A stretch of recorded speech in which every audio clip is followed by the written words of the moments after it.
Well, I'd like to introduce you to something that we're doing that's new at Quest, and it's called Quest Academy. Now, before you check out on me and think, oh my gosh, I don't want to be a part of a school thing, let me explain it to you just a little bit. And let me give you some background that our philosophy of the discipleship journey, in other words, our thoughts on what it means to follow Jesus, how to do this from with our whole being, with our head, with our heart, with everything about us. How do we approach that here at Quest? And I just want you to know that we could maybe take our philosophy of this and put it into 3 letters, B and L and T. Now, that doesn't stand for bacon, lettuce, and tomato, though we have fun with that name because it is something we enjoy eating. But really what it stands for is to belong. We really believe that a person's walk with Christ in large part, in significant part, has something to do with belonging to a group of people, being connected in community and encouraging one another and walking with one another in this whole process. And so that it is seldom done alone in the process of our lives. And so we really believe part of it's done in belonging. The other part that we think is about learning, that we learn. There are things to learn, and it's not just a head knowledge, it's heart knowledge. But it is head knowledge too, because that's one of the things God gave us to do, is to have our minds transformed. In fact, He calls us to that. And so it's about belonging, it's about learning, but ultimately too, it's about being transformed. Okay? He wants us to be transformed into the image of Christ. And so we really believe that in this discipleship journey, that the 3 elements are to belong and to learn and to be transformed along the way. Now, our community groups largely focus on belong. Those are men's groups and women's groups. They're what we call BLTs, which are kind of mid-sized community groups. But everything we do at Quest involves these 3. But community groups, we want to make sure people are connected relationally. It's a place to learn for sure. It's a place to be transformed for sure. But we want to make sure that that community piece, that belonging piece, is a big deal in our community groups. But in Quest Academy, we're going to make a little bit bigger deal out of the learning process, the learning in our heads and our hearts, all the things that really we probably should know. In fact, I feel like we've maybe fallen short in the last several years of helping people learn, because we live in a world that's changing, drastically changing right in front of us. It's an avalanche. It's a tsunami of new things. And so keeping an understanding of a biblical worldview, learning that is really, really important. And so Quest Academy is going to be about this. It's going to be short-term, easily accessible, and dynamic learning environments that richly invest in your understanding of foundational elements of the Bible and a biblical worldview that are applicable to real life in the 21st century. And so we've done one of these classes already. It was called Dear White Christian. It was a great study of a book about the racial issues of our day. But now, here in 2021, we don't want to commit to every Tuesday, but we're going to commit to a bunch of those, that we want to have Quest Academy offer what we're calling the Issachar Project. Now, once again, before you check out on me, listen a little bit about the Issachar Project. Now, in 1 Chronicles 12, verse 32, it describes the people of the tribe of Issachar. Now, Issachar was one of the 12 tribes of Israel. It was part of the 10 northern tribes that in the Civil War ended up being scattered by the Assyrians. It's what we call the 10 lost tribes of Israel.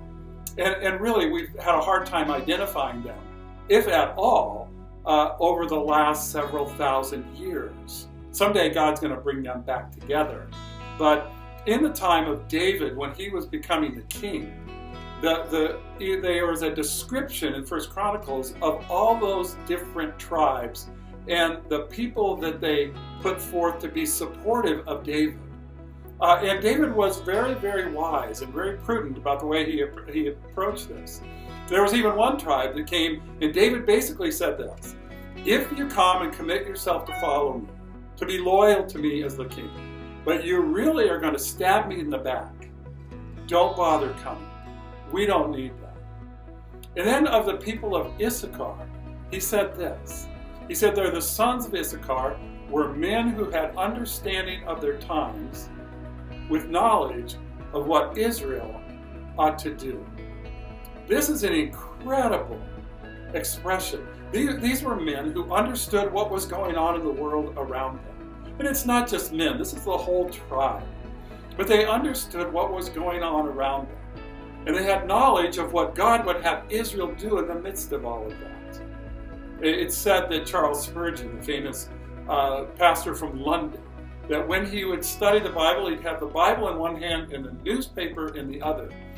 And so he would understand how God's word was going to apply to today. So, in this Issachar project, we're going to give a philosophical and a theological framework for dealing with the cultural conflicts around us and in us. One of the English pastors in the 1600s named Thomas Traherne. He was a poet, a clergyman, a theologian, a religious writer. He wrote this: "Nothing is so easy as to think, so nothing is so difficult as to think well." I personally am very, very concerned about the thinking process, the worldview process, the understanding of basic, critically important biblical things for Christians. Sometimes I think we've been sucked in by some thinking that is clearly not biblical. And so I felt compelled to address this. I've been working on this for a while because I want us to be people who not only think, but people who think really, really well. Discerning, critical of things to make sure that we're thinking in a correct way. In fact, I've written this. Follow me if you can. Most difficult and important issues are fairly simple, but rarely, if ever, simplistic. The complexity of these issues must be understood in order to gain the clarity that leads towards productive resolution.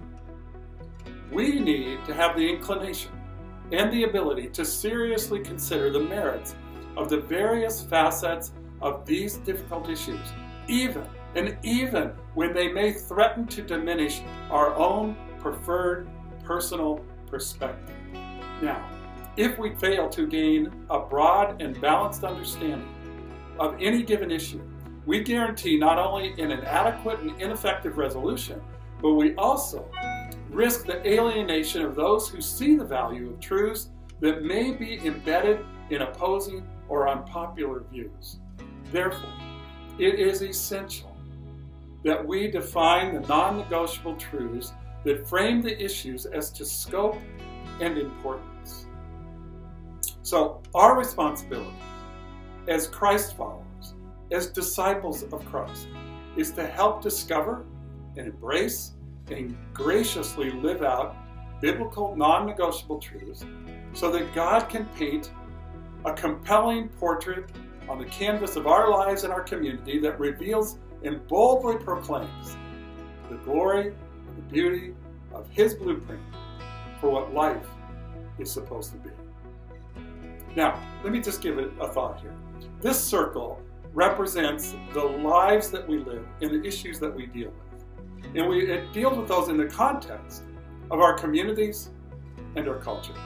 Okay, so this circle represents our lives. Now, in the middle of that circle, there are issues, right? There are a lot of issues that run around our culture. We've been facing several of those in a powerful way in the last year. But there are a lot of other issues. Let's just put some of them up on the screen here. Look at this. Racism. The nuclear family and the disintegration of it. Of the increased interest in socialism. How about justice reform? Or disease? Obviously, in this pandemic, we're dealing with that. Climate change, hot topic today. Divorce continues to be a hot topic. Transgenderism, a new and confusing one for most people. Poverty and inequality, which continues. Drug abuse, which is killing so many people. Healthcare, and what to do about that. Abortion, That issue keeps coming back, up and down, up and down. Domestic violence, which no one wants to talk about, but is a major issue. Homosexuality, and what to do with that. Pornography. Immigration, how do we handle that? And civil unrest. And there are probably 20 more that we could put up on the screen. It just didn't have room for all of them. And so, if we go back and say, there's this issue that we want to deal with. And then there are dimensions of the issue.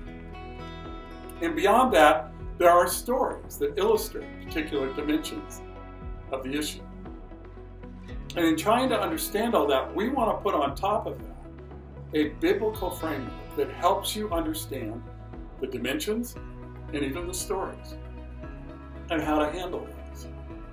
So, the Issachar project, we're going to try to do this. We're going to try to equip you with insights on how to think through the important issues of our day using a biblical framework, because we are convinced that God's blueprint for life, now hear me here, we're convinced that God's blueprint for life is cohesive, it holds together, it's comprehensive, it reaches from side to side and from up to down, and that it's satisfying for the human soul.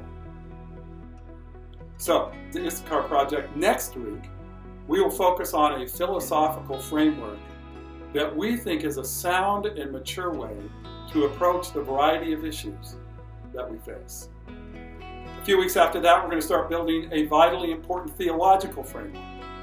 And then, once we've built both the philosophical and theological framework, we'll apply them to the issues that we face today in our culture. So, I'd like to invite you and see you next Tuesday for session 2 of the Issachar Project, which is sponsored by Quest Academy, which is a ministry of Quest Church, equipping people to think and to think well. But not only that, but to love and to love well. Look forward to seeing you next week.